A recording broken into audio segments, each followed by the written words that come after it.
One of the quickest ways to create a massive breakthrough in your life is by quitting your current habits. A routine, a pattern that you're currently engaged in, just saying, no more. I quit, I stop, I'm gonna try something different. Because nature abhors a vacuum. And particularly with human beings, when we get rid of something, something else always takes its place. So if you quit something that currently isn't serving you and getting the results that you want, and you do something else instead, chances are you have a higher likelihood of reaching a goal that you're working towards. And this sounds pretty basic and simple, but it's much more advanced than that. In self-improvement, there's often this idea that you should wake up really early. 5 a.m., right? And if you get up at 5 a.m., your life will be amazing. Somehow you're going to be a millionaire. And this is the mindset of everybody who's crushing it in life. And of course, getting up at 5 a.m. doesn't inherently make you successful or happy or fulfilled or anything. If that works well with the type of sleep personality that you have and how your brain is wired and a bunch of other factors, then yeah, fantastic. But if it doesn't, and you actually function best in the later hours of the day, and you're at your peak at later hours of the day, then forcing yourself to get up early and getting to bed really early might be counterproductive. It might actually hurt your progress and growth. And so sometimes what you might think is a really good habit for you might not be so good after all. I'm not saying start waking up at 2 p.m. or 3 p.m. or 6 p.m. and then your life is going to be amazing. I'm just saying test for yourself. Don't just listen to what I or anybody else says online or in books or anywhere else in a seminar, because it doesn't make it true. You have to try it and you have to see what's working for you. And if you're currently engaged in a habit or a routine or a pattern and it's not getting you what you want, and you've been doing it for 3 months, chances are you should probably either upgrade it, try a variation, or innovate on it and try something different. In fact, you can model people who are getting the results that you want. So if you find people who are really crushing it and who are really hitting those goals that you are after, and you see that they're using particular techniques or they have certain habits or routines that they follow, try that out. Then make some tweaks and adjustments, because all of them aren't likely to fit you. You're an individual. All our fingerprints are different, right? And you have a different DNA than other people. And the way that you think, the way that you interpret the world, it's vastly different. And most of the content that's taught online and in self-help says, well, here's this technique that works for everybody. So use it and it's just going to work for everybody. And of course, that's not true. Because if it worked for everybody, everybody who did it would be successful. But not everybody who wakes up at 5 a.m. crushes it in life. Many people wake up at 5 a.m., go to a job that they hate, come home, don't enjoy being around their family, they're miserable, and then they watch some TV, some crap that they don't even want to watch, and then they pass out and they drink themselves to sleep. Happens all over the world.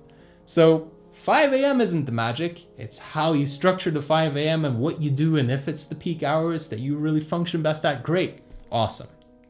But really question it.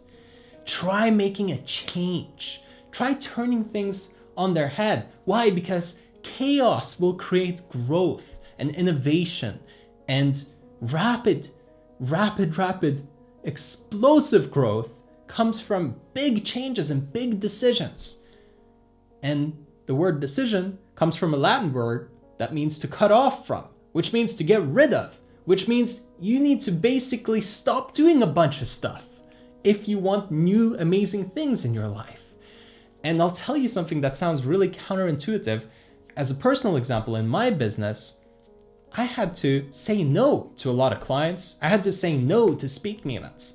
Things that would pay me tens of thousands of dollars, 20, 30, 40, 50K's worth of just quick income.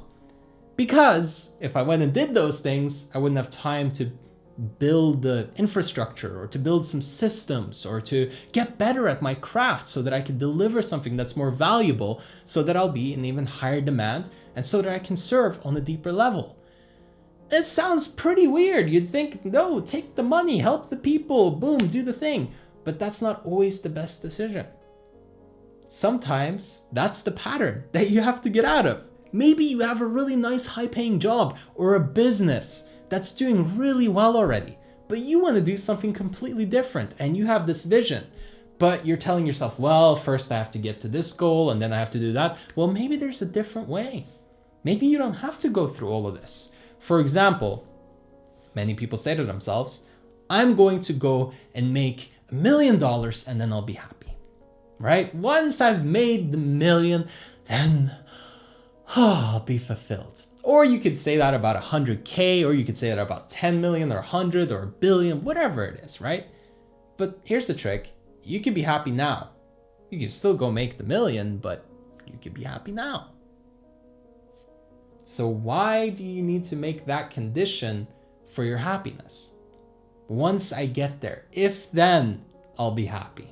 Only if I get that, then I can let myself be happy. And of course, you reach the goal and you're never happy. Why? Because you're in a pattern of saying, once I get there. So now you have to do that with something else. And you feel unfulfilled because money inherently does not create happiness. It can give you some financial freedom, which can lead to you having some good experiences. But of course, most of that is fleeting and doesn't change you on a deep internal level. So what does all this mean? It's a lot to digest, Raphael. Why are you putting all on this, just massive thinking? My head is clogged. I don't know. What am I supposed to do? It's pretty simple, actually. Just decide what really matters to you, what really makes you feel fulfilled. And I've talked about that in so many videos. If you haven't watched those, just go on the channel. There's plenty of them. But once you know what fulfills you and what truly makes you happy and what drives you, well, now all we have to do is get rid of stuff that doesn't really align with that. Maybe it's that idea that you need to make this amount of money. Maybe you don't.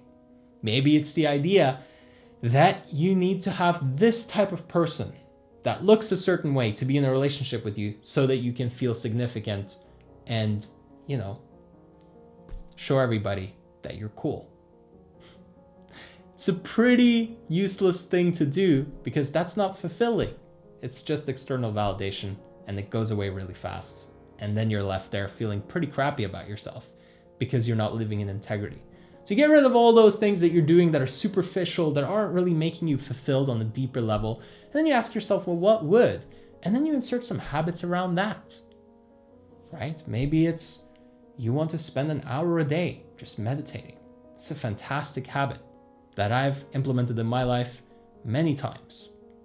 And meditating every single day consistently, I think has some incredible benefits to it. It's a beautiful thing. You can really get in touch with yourself and reflect and really create some gray matter in your brain to regulate your emotions, your thoughts. Really amazing. Maybe you just want 30 minutes to read or to listen to audiobooks, if that's a better way, right? Maybe you've been reading books and it's just not working for you. Well, maybe try audiobooks. Quit behaviors that aren't really working and insert some new ones. Create some chaos. And even if you don't know what to replace it with, just get rid of it and see what takes the space. Just be mindful. What's taking its place naturally. Sometimes you'll stumble across gold. This for me has created so much happiness and fulfillment in my life. It is unbelievable. There's very little that compares because when you think about all the advice, that's out there, all of the books that have been written about how to do this and do that, none of those really compare to you just taking a real inventory and going, okay, what do I really want? And what really works for that? And what really makes me happy? Not in the future, now. And for me, this is one of those things. Just sharing this with you. That's it. The outcome might be growing a channel or building a business or anything like that. But to me, it never mattered. When I started in 2014 and made videos every day for a year, the first year, that wasn't it. It was just, I like doing this. It was scary. I didn't know what I was doing back then, but I just enjoyed it. What is that thing for you? because most likely it can lead to great upside too. That's the beauty in life, is that if you just like playing the guitar a lot and you just play it a lot, you can get pretty good. And once you get pretty good, a lot of people want to listen to you play. And eventually some people might want to pay you. And that's pretty cool. And now you thought you had to do this and become a lawyer, and that's the only way that you could have some prestige and have people look at you a certain way. You don't have to buy into that. Or a business. Many people think that they should be an entrepreneur and they don't like it. I don't even see myself as an entrepreneur, right? I'm a coach, and that's what I'm great at. That's what I love doing, and that's what's fun to me, is helping people and transforming their thinking. I have a business, but I just like doing what I do. That's the fun of it, not the business entrepreneur. It's so cool, it's pop, it's trendy now, and it's silly. What's really fulfilling to you? What do you enjoy? I love seeing people transform. That lights me up. So be honest with yourself. Stop following these old patterns. Stop buying into all these one-fits-all solutions out there. There's no one-fits-all solution. Then why would you be watching this? Just go take the one-fits-all solution, right? There's that one book that fixes everybody's life. There's no such thing. But take a little bit here and a little bit here. Quit all the stuff that isn't working for you. Break the old pattern, the old routine that way. And then introduce some chaos, try some different things. And then you will very quickly start to see where it's headed. Give yourself a week, 2 weeks, a month at most, and you'll already know, is this working or not? Is this headed in the right direction or not? It's that simple. But if you don't try it, if you don't make a change, you're just gonna keep heading where you're heading, keep getting what you're getting. If you're happy with that, great. If you're not, wouldn't recommend it. So please, try it. Stir it up a little bit. See what happens. Some wonderful things, usually, from what I've seen.